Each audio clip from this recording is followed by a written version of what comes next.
काँग्रेसच्या प्रवक्त्या हेमलता पाटील आपल्या सोबत आहेत। हेमलता पाटील, तुम्ही संपूर्ण मुलाखत ही ऐकली असणार या ठिकाणी काँग्रेसच्या सगळ्या प्रश्नांची उत्तरं मिळाली का?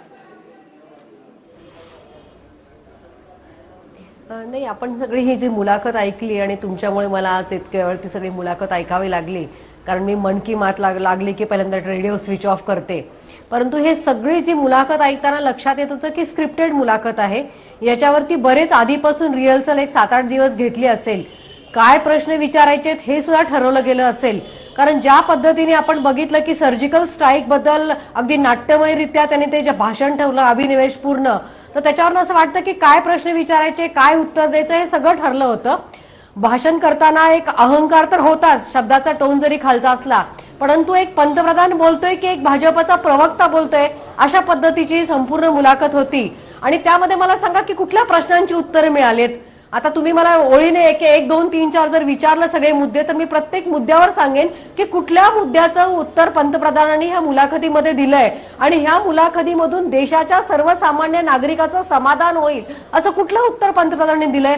एक राफेलचं 2 मिनिटांसाठी उदाहरण घेऊ। राफेल बद्दल ते बोलले, पण राफेल मध्ये बोलताना सर्वोच्च न्यायालयामध्ये खोटं अॅफिडेव्हिट सरकारनं का दिलं याबद्दल ते बोलले नाहीत। राफेलची जेपीसीची मागणी जी काँग्रेस पक्ष करतोय त्याच्याबद्दल ते बोलले नाहीत। म्हणजे प्रत्येक गोष्टीचं जीएसटी बद्दल ते बोलले, पण स्वतः मुख्यमंत्री गुजरातचे असताना जीएसटीला विरोध का केला आणि अशा पद्धतीने परत स्लॅब आणून जीएसटी का लागू केली त्याचं उदाहरण दिलेलं नाही।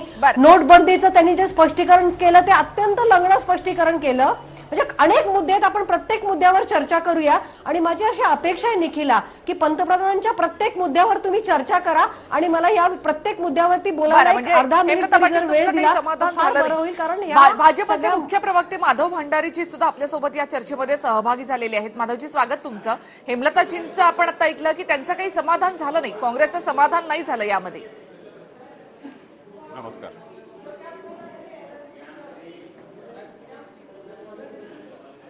काँग्रेसचं समाधान करण्यासाठी पंतप्रधानांनी मुलाखत दिलेलीच नाही। पंतप्रधानांनी जी काही मुलाखत दिली आणि जी प्रश्नांची उत्तरं दिली ती जनतेसाठी दिली आणि काँग्रेसचं समाधान होईल अशी अपेक्षा आपण काय बाळगायची? त्यांचं जर समाधान झालं तर त्यांचं अस्तित्वच संपून जाईल। त्यामुळे जरी समाधान झालेलं असलं तरी समाधान झालं नाही असंच त्यांना म्हणत राहणं भाग आहे। त्यांना त्यांचं राजकारण करण्यासाठी याच पद्धतीने बोलत राहणं आवश्यक आहे। नक्कीच। 2 राजकीय विश्लेषक देखील आपल्या सोबत आहेत, प्रकाश रेड्डी देखील आहेत। राजकीय विश्लेषकांकडे आपण जाऊयात। मात्र प्रकाश रेड्डी, तुमचं समाधान झालं का? समाधानाचा काय प्रश्नच नाही, कारण त्यांनी जी उत्तरं दिली आधी प्रश्न ठरलेले होते आणि उत्तरं दिली त्याच्यामध्ये नवीन काहीच नाही। म्हणजे त्या अशी अपेक्षा होती की नव्या वर्षामध्ये काहीतरी सडेतोड उत्तरं निघतील। आता साधा घ्या ना, ते म्हणतात महागाई कमी झाली का विजेचं बिल कमी झालं कारण एलईडी लॅम्पची किंमत कमी झाली। आता मी मुंबईमध्ये नेतो, त्यांचे परम मित्र अडाणी यांचा संबंध, ते जी विजेची कंपनी आहे त्याची भरमसाठ जी काही बिलं येत आहेत त्याच्यातनं दिसून येतं की विजेची बिलं वाढत आहेत। त्यांनी आकडेवारी सांगितली, ती आकडेवारी सुद्धा खोटी आहे। त्यांनी जे म्हणजे इन्फॉर्मेशन प्रेस ब्युरोवर इन्फॉर्मेशन आहे, 2 कोटी त्या घरांना इलेक्ट्रिसिटी देऊन 10 लाख याच्यामध्ये इलेक्ट्रिफिकेशन झालेलं नाही। ते योजना सांगतात, पीक विमा योजना आहेत, त्या पीक विमा योजनेचा फायदा या विमा कंपनीना झाला, शेतकऱ्यांना फायदा झाला नाही। त्यांनी सांगितलं की 22 शेतीमालाला त्यांनी स्वामीनाथन आयोगाप्रमाणे भाव दिले। माझं त्यांना आव्हान आहे, त्यांनी ती 22ची लिस्ट द्यावी आणि त्याच्यामध्ये काय स्वामीनाथन आयोगाप्रमाणे म्हणजे 50% नफा धरून मिळालं काय हे पूर्ण करून दाखवावं। त्यांनी ड्रामेबाजी केली सर्जिकल स्ट्राईक बद्दल त्यांनी तेव्हा सांगितलं होतं की पाकिस्तानची कंबर मोडली जाईल, अतिरेकी येणार नाहीत। त्याच्या प्रकारे त्याच्यामध्ये जे जनरल हुडा आहेत त्यांनी स्पष्ट सांगितलं की हा सर्जिकल स्ट्राईक म्हणजे सुपर हाईप आणि पॉलिटिकलाइज झालेला होता। अशा प्रत्येक गोष्टीचे आपण जे काही त्यांनी प्रश्नाची उत्तरं दिली त्याच्यामध्ये किती त्याच्यामध्ये उत्तरं नाहीत। या सगळ्याचं राजकारण करण्याचा प्रयत्न केला आणि लष्करासंदर्भात किंवा संरक्षणासंदर्भामध्ये कोणते राजकारण करू नका। आपल्यासोबत आरएसएसचे अभ्यासक वसंत काणे देखील या चर्चेत सहभागी झालेत आणि माधव भंडारी यांच्याकडे आपण जाणार आहोत। एक छोटासा इथे ब्रेक घेऊयात, लगेच परत येऊया। पंतप्रधान मोदींनी राम मंदिरासंदर्भात महत्वाची भूमिका मांडली आणि ते म्हणजे कुठलाही अध्यादेश यासाठी काढला जाणार नाही. आपल्याबरोबर आरएसएसचे अभ्यासक वसंत काणे सर आहेत. वसंत काणेजी, मोदींनी आता स्पष्टपणे म्हटलंय की राम मंदिरासाठी कोणत्याही प्रकारचा अध्यादेश काढणार नाही. आरएसएसची इच्छा होती की सरकारने यासाठी अध्यादेश काढावा.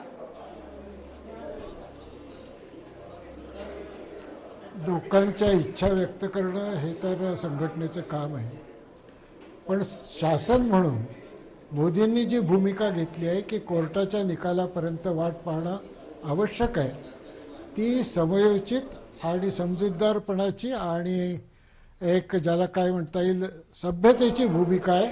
कायद्याचं पालन करणाऱ्या सगळ्यांना ती पटावी, रुचावी अशा प्रकारची भूमिका आहे असं मला वाटतं. माधव भंडारीजी, राम मंदिरासाठी अध्यादेश काढणार नाही याचा संविधानिक वगैरे अर्थ असा की प्रभू श्रीराम कायद्यापेक्षा मोठे नाहीत, ही संजय राऊत यांची प्रतिक्रिया आहे.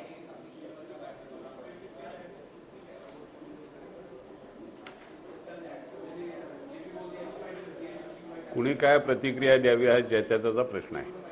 पंतप्रधानांनी आपली भूमिका स्पष्ट केली आणि या देशामध्ये सर्वोच्च न्यायालय, संविधान याच्या आधारेच कारभार चालेल हे त्यांनी स्पष्ट केलं. आता त्याच्यानंतर कोणाच्या काय कल्पना आहे, प्रतिक्रिया आहे ह्याच्याबद्दल काय बोलणं आवश्यक आहे असं मला वाटत नाही. माधवजी, काँग्रेसची देखील अशीच तिखट प्रतिक्रिया आली आहे. त्यासाठी मी येते तुमच्याकडे. एक छोटासा ब्रेक आहे, ब्रेक घेऊयात आणि आपण लगेच परत येऊया. विद्याताई, थेट तुमच्याकडे ते तुम्ही देखील संपूर्ण ही मुलाखत ऐकली. नोटाबंदीवर सुद्धा मोदींनी आपलं मत व्यक्त केलं. सर्जिकल स्ट्राईक, राफेल आणि काँग्रेसवरची टीका.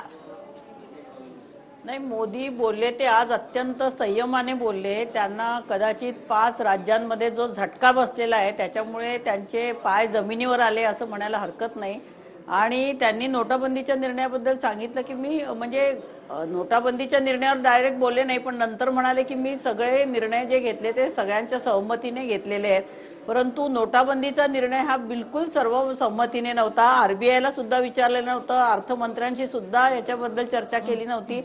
आणि हे सगळं आता त्यांना जी किंमत त्याची मोजायला लागलेली आहे. त्यामुळे तुम्ही जर बघितलं की इतर कुठलेही असू दे, म्हणजे शिवसेनाचे उद्धव ठाकरे चौकीदार चोर आहे असं म्हणाले, त्याच्याविषयी सुद्धा त्यांनी संयम बाळगलेला आपल्याला बघायला मिळतोय. किंवा राहुल गांधींना त्यांनी संसदेमध्ये जे गळाभेट केली त्याच्याविषयी ते काही बोलले नाही. नेहरूंविषयी वारंवार टीका करून देश त्यांनी खड्ड्यात घातला असं म्हणणारे मोदी नेहरूंविषयी काही बोलले नाही. एवढंच काय, पण नसरुद्दीन शहाच्या वक्तव्यावरती सुद्धा ते गपचूप बसले होते. परंतु त्यांनी जास्तीत जास्त वेळ हा सर्जिकल स्ट्राईक किंवा अशा याच्यावरती घालवलेला आहे. परंतु सर्जिकल स्ट्राईकच्या बाबतीमध्ये ते हे पूर्णपणे विसरलेले की रोजचे 2 आणि 3 सैनिक आठवड्यातनं मारले जात आहेत, पण त्याच्याविषयी ते बोलले नाही. काश्मीरमध्ये त्यांनी अशांतता त्यांच्या काळामध्ये सगळ्यात जास्ती निर्माण झालेली आहे, हे सुद्धा याच्यावरही ते काही बोललेले नाहीयेत. आणि राम मंदिराच्या बाबतीत ते बोलले की आता जे काय कायदा, कारण त्यांना आता माहितीये संपूर्ण देशातलं वातावरण आता राम मंदिराच्या याच्यावर आपण लोकांना मूर्ख बनवता येणार नाही. आता लोकांना प्रत्यक्ष काय प्रगती झालेली आहे, किंवा त्यांनी जेव्हा 2014 मध्ये ते सत्तेमध्ये आले होते तेव्हा त्यांनी जो विकासाचं स्वप्न दाखवलं होतं, किंवा 15-15 लाख तुमच्या बँकेमध्ये जमा करू, आम्ही परदेशातला पैसा, काळा पैसा आणू, परंतु ते आणू शकलेले नाही आहेत. त्यामुळे त्यांना आता मला असं वाटतं लोकांनीच आता ठरवलेलं आहे की ह्यांनी काहीही आश्वासनं पूर्ण केलेले नाहीयेत. त्यामुळे मात्र पंतप्रधान नरेंद्र मोदी म्हणतात की जनता म्हणजे मोदी आणि मोदी म्हणजे जनता. नाही, ते काहीही म्हणतील, परंतु लोकांनी आता 5 राज्यांमध्ये दाखवून दिलेलं आहे ना की मोदींवरती जो विश्वास होता तो पूर्णपणे अविश्वास झालेला आहे लोकांचा, आणि तो मतदानातून आपल्याला दिसलेला आहे. आणि मला असं वाटतं की अमित शहा आणि मोदी या जोडगोळीविषयी पण त्यांना प्रश्न विचारले तेव्हा ते म्हणजे फारसं काही उत्तर देऊ शकलेले नाहीयेत. बरं, आपण माधवजींकडे जाऊयात यासाठी. माधवजी,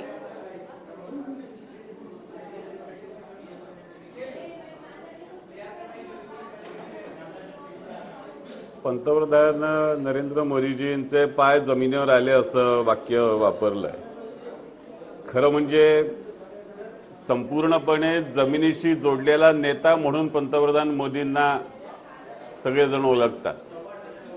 आणि एक इथे आपण लक्षात ठेवलं पाहिजे की स्वतःच्या ताकदीवर आणि स्वतःच्या पक्षाच्या ताकदीवर 283 खासदार निवडून आणणारा हा नेता आहे. आपण खूप मोठे नेत्यावर असा आभास निर्माण करून एक उपप्रादेशिक पक्ष चालणारा नेता नाहीये.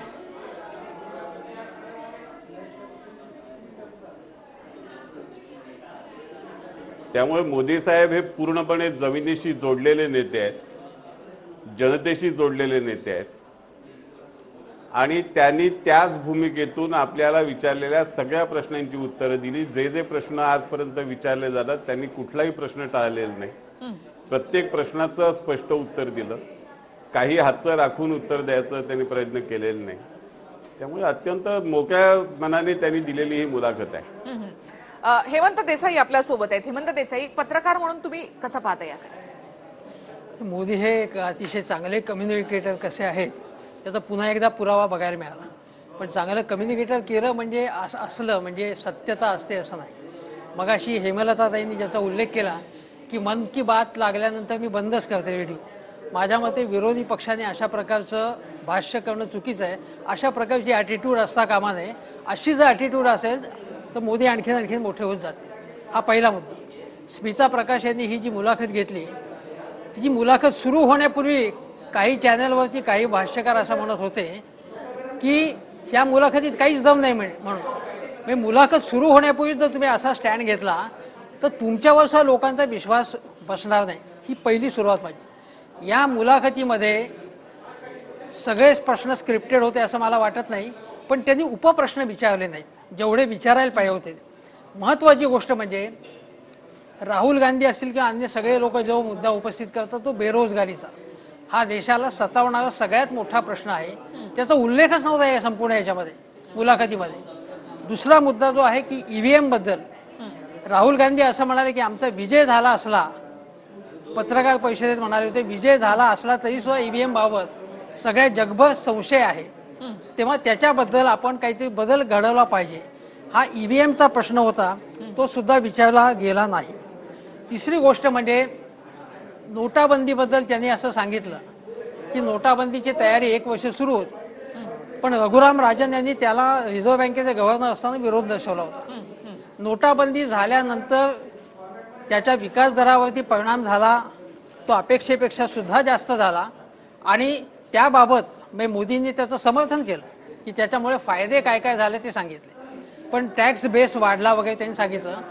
करदात्यांची संख्या वाढली असली तरी ती वाढण्यासाठी तुम्ही संपूर्ण असंघटित क्षेत्रावरती कामगारांवरती जो अन्याय केला, त्यामुळे कॉस्ट आपण खर्च किती आणि लाभ किती याचं जर गणित मान्य केलं तर नोटाबंदी हा धोंडा पाडून घेणारा निर्णय होता. आणि अरविंद सुब्रमण्यम यांच्यापासून जगातल्या नामवंत अर्थतज्ञांनी त्याच्यावरती टीका केलेली आहे. पण मोदी आपल्या भूमिकेपासून ढळले नाहीत आणि आजही त्यांनी त्याचं समर्थन केलं. तिसरी गोष्ट म्हणजे जो महत्वाचा मुद्दा आहे तो जीएसटीचा. एकच मुद्दा सांगतो. जीएसटीचं सुद्धा त्यांनी ज्या प्रकारे समर्थन केलं आणि त्यांनी सांगितलं की हा सगळ्यांनी मिळून घेतलेला निर्णय कबूल आहे ना. पण जीएसटीच्या मध्ये जेव्हा जीएसटीचे दर जास्त होते 28% काही बाबतीत जास्त होते, त्याबाबत काँग्रेस सकट सर्व विरोधी पक्षांनी सांगितलं होतं की 18%पेक्षा जास्त कर असू नये, पण तो मान्य केला गेला नाही. आणि आता म्हणतायत की 18% 28% हे मर्ज करू. ज्या ज्या मागण्या विरोधी पक्षांनी केल्या होत्या त्या निवडणुकीनंतर त्याचे कर कमी करणं वगैरे मान्य केल्या गेल्या आहेत. म्हणजे विरोधक जे म्हणत होते खरं आहे आणि निवडणूक निकालानंतर तुमच्या लक्षात आलं. आणि जेव्हा कर कमी करायचे असतील तेव्हा आम्ही कर कमी केले आणि जेव्हा कर वाढवायचे असतील तेव्हा तो सगळ्यांनी मिळून घेतलेला निर्णय. अशा प्रकारचा हा युक्तिवाद. बरं माधवजी, मी तुमच्याकडे येते. मात्र जयंत माइंडकर आपल्या सोबत आहे. जयंत माइंडकर, अगदी आपलं हे इंटरव्ह्यू व्हायच्या आधी जेव्हा तुम्हाला प्रश्न विचारला होता तेव्हा मी उपप्रश्न या शब्दावर फार भर दिलेला होता, तुझ्या लक्षात असेल. आणि आता सुद्धा हेमंतनी पण तेच सांगितलं. मुळात पत्रकारिता, अगदी मुळात लोकशाहीचा स्तंभ वगैरे इथपर्यंत जर मी गेलो, मॉन्टेस्क्यूचं मगाशी नाव घेतलं होतं ते पुन्हा एकदा घेतो की मुळात उपप्रश्नांच्या मुळे काहीही निगेटिव्ह असू दे किंवा पॉझिटिव्ह असू दे, खरं तर त्याच्यामुळे लोकशाही जिवंत राहते असं माझं ठाम मत आहे. आणि अशा प्रकारचे उपप्रश्न अगदी सर्वांना विचारले जातात. इथे उपप्रश्न माझ्या दृष्टीने काहीही नव्हते. मी एकदम जसं हेमंत म्हणाला तसंच मी एकदम ही स्क्रिप्टेड ड्राफ्टेड इंटरव्ह्यू आहे असं म्हणून मी माझ्याच एका व्यवसाय बंधूला टीका करणार नाही. परंतु ही वस्तुस्थिती आहे की इंटरव्ह्यू हा एकदम ज्याला आपण म्हणता येईल की सर्वच्या सर्व काही आपण नवीन काही काढू शकतो किंवा काही पेचात टाकणारे प्रश्न विचारू शकतो, असे सर्व प्रश्न होते का? तर तसं काही फारसं दिसलेलं नाही. ही पण एक वस्तुस्थिती आहे. नेहमीप्रमाणे मोदींनी मीडियाला मोठ्या प्रमाणात ब्लेम केलेलं आहे. आप भी कुछ देखो, म्हणजे आम्हीच सगळं करायचं, म्हणजे आम्ही त्यांच्या चुका काही काढायला गेलो किंवा त्यांना प्रश्न विचारले की आप ये क्यों नहीं देखते, म्हणजे आम्ही त्यांच्याकडनं शिकायचं की आम्ही काय काम करावं. आम्ही आमचं काम करत असतो. आम्ही तुम्हालाही प्रश्न विचारतो, आम्ही काँग्रेसलाही प्रश्न विचारतो. परिवारवाद हा जर का फक्त काँग्रेसमध्ये आहे असा जर का शोध मोदींना गेल्या 4 वर्षांपासून लागत असेल, तर मुंडे, महाजन, प्रधान, गोयल किंवा इतर मोठमोठी जी काही नावं भारतीय जनता पार्टीत महाराष्ट्रातच आहे आणि देशातही आहेत, हा परिवारवाद नाही का? हा प्रश्न जर का मी विचारला तर हा एक उपप्रश्न होतो.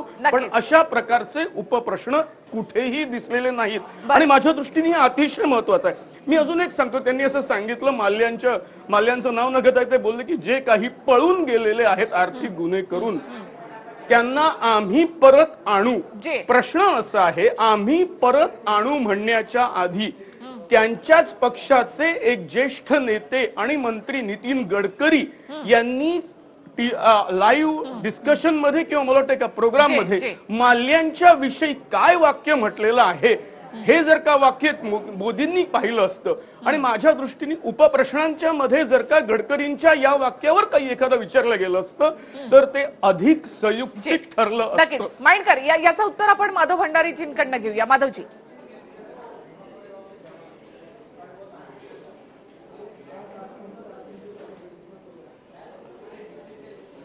असं आहे की मुलाखतीमध्ये उपप्रश्न का विचारले नाही या प्रश्नाचं उत्तर ज्यांनी मुलाखत घेतली ते देऊ शकतील. परंतु आपल्याकडे एक पत्रकारांचा आणि प्रसार माध्यमांमधला एक वर्ग असा आहे की तो स्वतःला एका वेगळ्या भूमिकेत बघतो आणि त्याचा समज असा असतो की आपणच फिर्यादीचे वकील आहोत, आपण फिर्यादी आहोत, फिर्यादीचे वकील आपण आहोत, चौकशीचे अधिकारी आपणच आहोत आणि न्यायमूर्ती सुद्धा आपणच आहोत.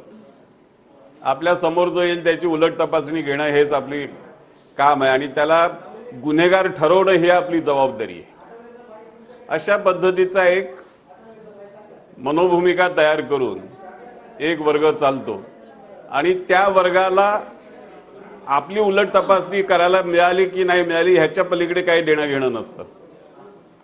आता मोदी साहेबांनी प्रसार माध्यमांना सांगितलं की तुम्ही आम्हाला हे करा म्हणजे आम्हाला शिकवतायत अशी एक भाषा वापरली. पण एक माझा साधा प्रश्न आहे की नॅशनल हेराल्ड प्रकरणामध्ये सोनिया गांधी आणि राहुल गांधी जामिनावर बाहेर आहेत ही वस्तुस्थिती आहे. काय प्रसार माध्यमांनी चर्चा केली हो त्याच्यावर? हाच जर भारतीय जनता पार्टीचा एखादा नेता असता तर आजपर्यंत हा विषय कसा चालला असता? ही जी निवडक कार्यक्रम झाले त्याच्यावरती भरपूर चर्चा केली आहे. ही जे निवडक विश्लेषण करण्याची पत्रकारिता आहे म्हणजे होता होईतो नॅशनल हेराल्ड या विषयावरती काही चर्चा करायची नाही. नॅशनल हेराल्डचं नाव कोणी काढलं की ताबडतोब बदलायचं. माधवजी, सगळ्यांनीच या सगळ्यावर चर्चा केलेली होती. चर्चा होऊन गेलेल्या आहे. अनेक चॅनलवरती ह्या गोष्टीवरती चर्चा झालेली आहे. ती चर्चा फारच थोडा का एकदा केली गेली. आपल्याला पाहिजे ते पत्रकार नाही बोलला तर त्याला नावं ठेवणं ही संस्कृती चुकीची आहे. ही संस्कृती चुकीची आहे. एक छोटासा ब्रेक इथे मी घेते, मी परत या मुद्द्यावर येते. एक छोटासा इथे ब्रेक घेऊया.